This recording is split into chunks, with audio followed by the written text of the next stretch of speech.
ಪ್ರಥಮವಾಗಿ ಎಲ್ಲರಿಗೂ 78ನೆಯ ಸ್ವಾತಂತ್ರ್ಯ ದಿನಾಚರಣೆಯ ಶುಭಾಶಯಗಳು. ನಾನು ನಿಮ್ಮ ಪ್ರೀತಿಯ ಸಿಎಂ ಆರ್ಯ ಕೆಂಪೇಗೌಡ. ಇಂದು ನಮ್ಮ ದೇಶಕ್ಕಾಗಿ ಹೋರಾಡಿದ ಹೋರಾಟಗಾರರನ್ನು ಸ್ಮರಿಸುವ ದಿನ. ಸ್ವಾತಂತ್ರ್ಯಕ್ಕಾಗಿ ಲಕ್ಷಾಂತರ ಮಂದಿ ತಮ್ಮ ಪ್ರಾಣವನ್ನು ನಮ್ಮ ಭಾರತಾಂಬೆಗೆ ಸಮರ್ಪಿಸಿದ್ದಾರೆ ಅಂತ ಮಹನೀಯರ ಕನಸು 1947 ಆಗಸ್ಟ್ 15ರಂದು ನನಸಾಯಿತು. ಇಂದು ನಾವು ಮಹಾತ್ಮ ಗಾಂಧೀಜಿ, ಭಗತ್ ಸಿಂಗ್, ನೇತಾಜಿ ಸುಭಾಷ್ ಚಂದ್ರ ಬೋಸ್, ಚಂದ್ರಶೇಖರ್ ಆಜಾದ್, ಸರ್ದಾರ್ ವಲ್ಲಭಾಯ್ ಪಟೇಲ್, ಲಾಲಾ ಲಜಪತಿ ರಾಯ್, ರಾಮ್ ಪ್ರಸಾದ್ ಸೇರಿದಂತೆ ಲಕ್ಷಾಂತರ ಮಹಾನ್ ಸ್ವಾತಂತ್ರ್ಯ ಹೋರಾಟಗಾರರ ತಪಸ್ಸು ಮತ್ತು ತ್ಯಾಗವನ್ನು ನೆನಪಿಸುತ್ತದೆ.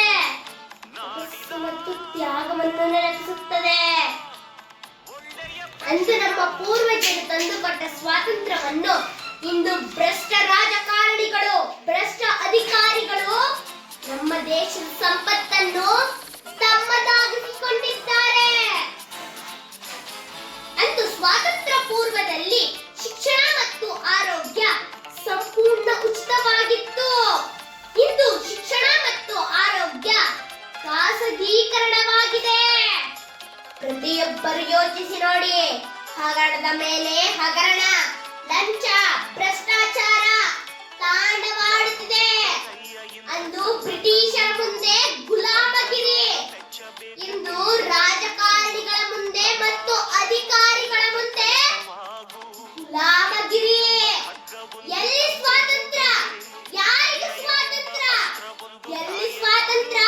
ಯಾರಿಗೆ ಸ್ವಾತಂತ್ರ್ಯ?